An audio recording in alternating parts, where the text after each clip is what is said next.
Alright, welcome back all you punky people. This time around I'm going to be showing you the easy version of the Frostwolf Bastion Chainblades. Now this is replacing the easy version of the Chainblade build, and the reason why is because this version, the Hellion was nerfed for the Chainblades, so this version actually provides you with a lot more strength, especially early game. You start up with the Frostwolf Skinners, okay? Zeal Cell, Aegis Cell. You want to have your special be Reaper's Dance, and you'll want Hurricane Blades as your mod, okay? Hurricane Blades. This is Serrated Blades. I don't know why the icons became the same. Dauntless Bugs, you know me. Alright, excuse me. Bastion will be Omnicell, alright? This is very good. Skarn's Defiance will be your Lantern with an Etheric Attunement Cell. You'll have your full Wolf main, okay, with a Tenacious Cell here. You've got your Light's Virtue with an Etheric Attunement Cell. You've got your Time Weave Gauntlets with a Galvanized Cell. Now, Time Weave Gauntlets, even if they're not Power Surge, it's okay, because the overpower doesn't really matter. Alright, it's just a little bonus that you have. Alright, so if you can't Power Surge this, don't worry about it. The key thing is this one, Rezakiri, okay, with Etheric Attunement, and your Boreal March with Cunning Cell, okay? Alright, so what do these perks give you overall? Let's have a look. +6 Aegis. All incoming shields are increased by 20%, so it makes it very easy to build up your shields fast. Alright? And after gaining 1,000 shields from any source, you can ignore the next incoming hit within the next 15 seconds. Very useful because that's basically invulnerability. Alright, for 15 seconds. Use it to tank through attacks. If you've seen my endgame build, this is exactly what you want. Etheric Attunement will increase the recharge rate of your Lantern by 50%. Alright? Cunning will give you 10% extra critical strike chance, 30% increased critical strike damage.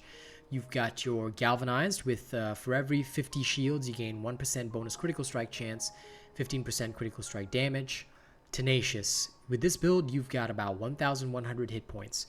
That gives you 22% bonus damage with Tenacious.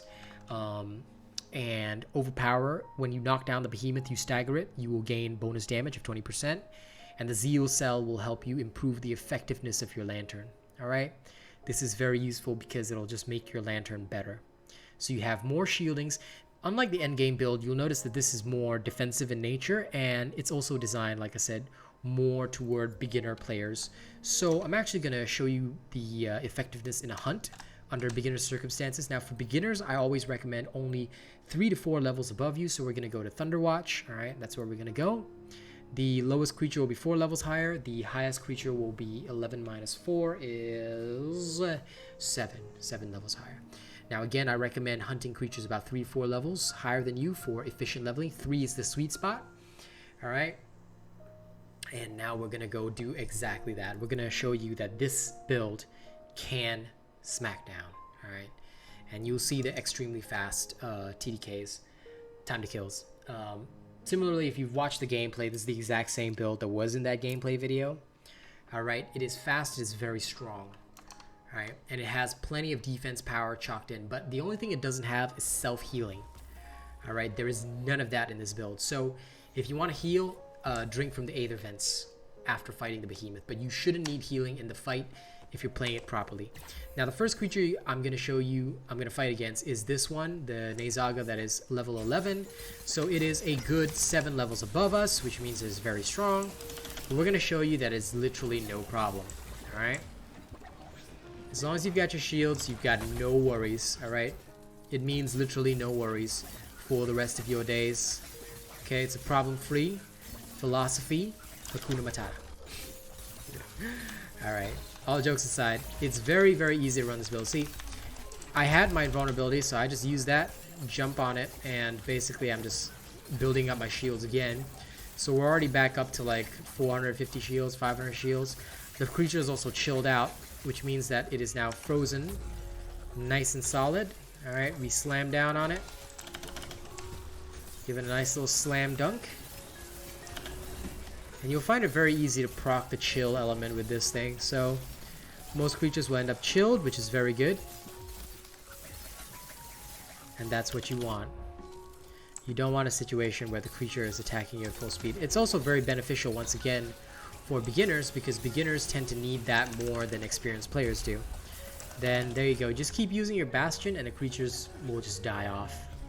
Alright.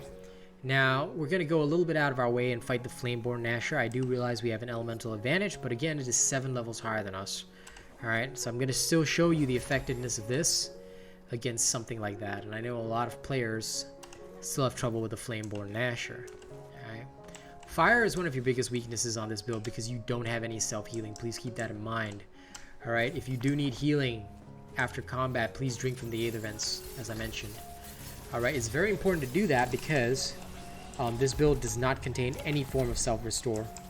So you might find yourself in a bad situation if you let it get that bad. Okay? So try not to let it get too bad. Just do what you have to do.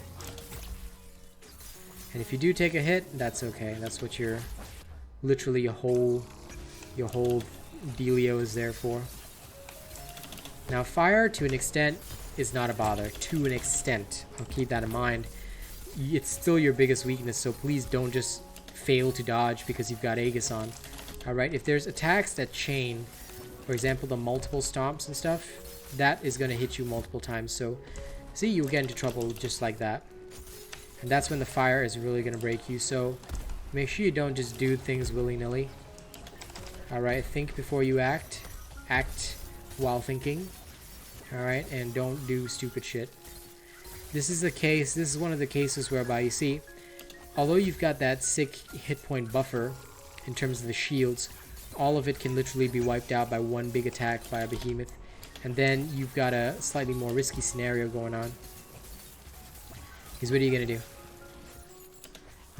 Until you've conferred invulnerability upon yourself, what exactly are you going to do?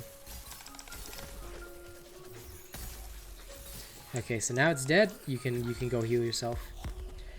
Also, you don't have toughness with this build, so you're going to be healing relatively less. So just be aware of that. See, almost consuming this entire Aether Vent puts you back up.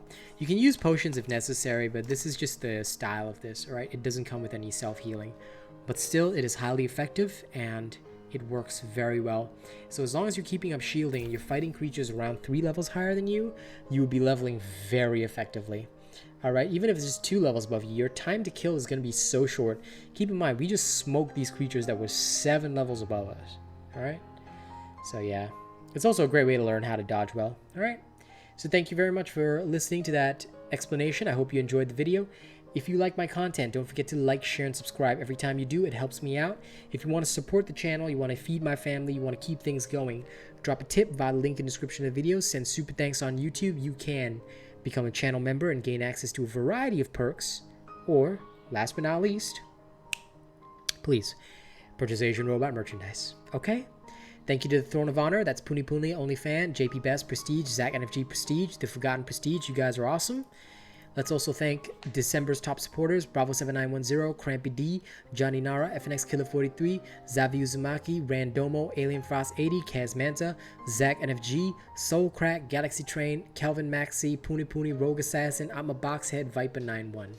I appreciate each and every one of you. Thank you guys very much for watching this video. I'll catch you all on the next one, okay? Bye-bye.